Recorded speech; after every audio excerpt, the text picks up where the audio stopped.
Hello everyone. सृष्टि प्रसाद के blog में आप लोगों का स्वागत है। ये है पार्ट 2 जिसमें हल्दी कूटना स्टार्ट हो रहा है। आज से सारे फंक्शन स्टार्ट होंगे। यहाँ पे मेरी मामी सब कुछ रेडी कर रही है और यहाँ पे 5 औरतें मिलके हल्दी कूटने का रस्म स्टार्ट करेंगी। उसके बाद बारी बारी से सारी औरतें जो सुहागिन हैं, जो मैरिड हैं, वो सारी चीज़ें इसको फॉलो करेंगी, मतलब एक एक बार आके, और गाँव के रिचुअल के अकॉर्डिंग वो गाना गाएंगी जो हमारे यहाँ पे गीत होता है प्रॉपर। वैसे वैसे चीज़ें फॉलो होंगी। तो ये मेरी मम्मी और मामियाँ वगैरह जो आस पड़ोस की, ये सब मिलके और हल्दी कूटना स्टार्ट कर रही हैं। इसमें ना बहुत सारी चीज़ें मैं ओरिजिनल वॉइस में ही रहने दूंगी, क्योंकि वो सारी चीज़ें सुन के ही सही लगेगा, अच्छा लगेगा देख के वीडियो, क्योंकि ऐसे पता नहीं चलता कि क्या हो रहा है पीछे बैकग्राउंड में, क्या नहीं हो रहा है, या कैसे वो लोग इस चीज़ को फॉलो कर रहे हैं, क्या क्या गाने गा रहे हैं। हाँ, आई नो बहुत लोगों को समझ नहीं आएगा गीत वगैरह, बट ठीक है, सुनने के लिए सुन सकते हो आप लोग। बाकी ये रस्में मुझे भी करनी थी क्योंकि मैं मैरिड हूँ अब, और सबने फोर्स किया कि करो करो, क्योंकि मुझे ये समझ नहीं आया कि क्या मतलब करके फ़ायदा क्या है। बट ठीक है, अब सबने कहा तो मैंने भी किया था ये, और स्पेशली वीडियो के लिए भी किया था मैंने। वो सब चीज़ें हुई। उसके बाद अभी बारी बारी से वो भी कर रहे थे लोग, और यहाँ पे सबको ना सिंदूर लगाते हैं, तेल लगाते हैं सर पे सारी औरतों के, और बिंदी लगाते हैं। इसको भी फॉलो किया जा रहा था, क्योंकि यहाँ पे वो नियम है कि सारे औरतें आए तो सबको इतना श्रृंगार करके भेजे। और ये मेरी मम्मी हल्दी कूट रही हैं। बगल में मेरे मामा जी की बेटी है। यहाँ पे वीडियो में जितने दिखेंगे ना, ऑलमोस्ट मामा की बेटियाँ ही दिखेंगी। ये सब चीज़ें मैं इतना मिस करती अगर नहीं आती तो। बहुत सडन प्लान बना मेरा आने का, और मैं आई। अगर मैं इसको छोड़ देती तो मैं बहुत मिस करती सब चीज़ों को, क्योंकि यहाँ पे मेरा बचपन निकला है।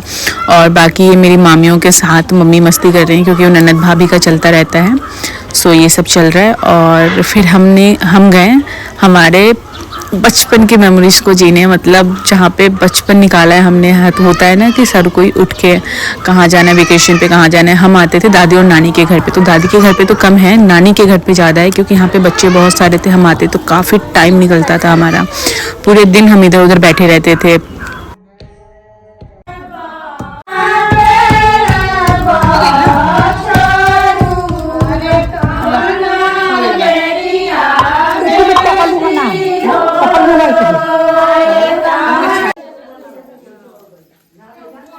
और इसके बाद इनको गिफ्ट भी देते हैं, गिफ्ट इन द सेंस प्रसाद देते हैं, जो भी लड्डू वगैरह होता है तो गिव अवे में। बाकी ये हम छत पे आए थोड़ी देर के लिए, इस छत से उस छत पे आस पड़ोस के लोगों से बात करने के लिए, थोड़ा धूप लेने के लिए, क्योंकि जो मामा का घर बना है अब थोड़ा अलग सा बन गया है, क्योंकि नीचे तक धूप पहुँच ही नहीं पाती, तो सबको छत पे आना पड़ता है। और हम निकले हमारे एरिया, मतलब आसपास की चीज़ें एक्सप्लोर करने, मैं, मम्मी और 2 दीदियाँ थी, वो दोनों।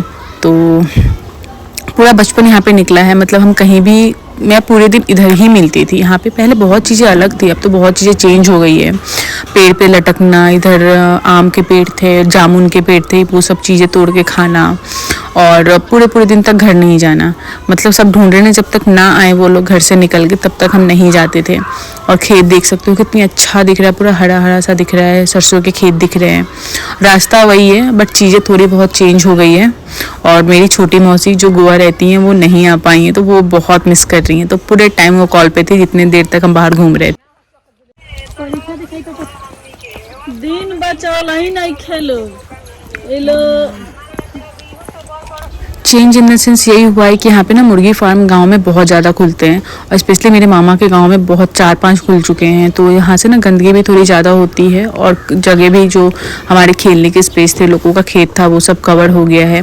ये जंगल जो देख रहे हो, ये इस साइड जो पेड़ का था, वहाँ पे, मतलब उसको बलुआ बोलते हैं हमारे यहाँ पे, वहाँ पे आम के पेड़ इतने सारे थे, पूरे दिन हम यहाँ पे रहते थे। और घूमने फिरने खेलने, तो हम सब ना वो लाइफ दोबारा से एंजॉय करने आए थे, घूमने आए थे, जीने आए थे। और मुझे सब फील हो रहा था, क्योंकि पूरा बचपन निकला है यहाँ पे हमारा। अब सब शादी हो गई है सबकी, सब अपने अपने टाइम चले गए हैं। मैं पता नहीं कब आऊँगी भी या नहीं है यहाँ पे, क्योंकि थोड़ा होता है ना प्रॉब्लम, शादी के बाद चीज़ें बहुत चेंज हो जाती है। और ये एक आंटी का था वहीं पे, नानी की थी, जो बकरी वगैरह रखा था उन्होंने। तो इन लोगों के साथ मैंने सेल्फी ली, वीडियोस बनाए, और ये छोटा वाला इतना क्यूट लग रहा था। आ ही नहीं रहा था कैमरे में मेरे साथ, तो ज़बरदस्ती इनको लेके आना पड़ा था मुझे। बाकी हमने थोड़े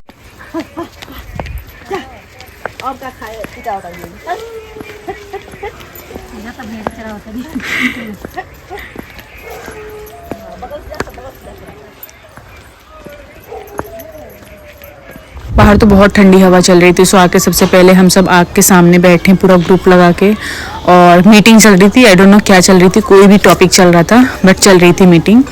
उसके बाद फिर हमने आग सेकी थोड़ी देर तक। उसके बाद मॉर्निंग में उठे हम तो हमें ये देखने को मिला कि घर के पास में जो ईंट रखी हुई थी उसमें इतना मोटा और इतना बड़ा सा सांप था, और वो ठंड में जम गया था। बट शुक्र है कि किसी को काटा नहीं उसने। उसको उसकी कंडीशन इतनी बुरी थी कि उसको सांप को मारना पड़ा। अदरवाइज सांप को नहीं मारते हैं, बट उसको मारना पड़ा क्योंकि बहुत लोग आए हुए थे। अगर उसको छोड़ देते तो वो किसी को नुकसान पहुंचा सकता था, और वो निकल के भी जा नहीं पा रहा था। तो और ठंड लग गई थी उसको इन द सेंस। और ये सारी ऑडियंस जो खड़े होकर देख रही थी, मैंने तो बहुत टाइम बाद देखी है सांप वगैरह ऐसा कुछ, क्योंकि आसाम में थी तो वहाँ पे दिखते थे, दिल्ली में बिल्कुल नहीं दिखते ये सब। सो सॉरी मैंने ये वीडियो में डाली है कि वो सांप को मार रहे हैं, बट और कुछ ऑप्शन था नहीं। ये बहुत बीमार हो गया था सांप, और हो सकता है किसी को नुकसान पहुँचा दे। इसके बाद हमने खाना खाया। So thank you so much and bye bye. Subscribe my channel and मिलते हैं नेक्स्ट ब्लॉग में। Thank you.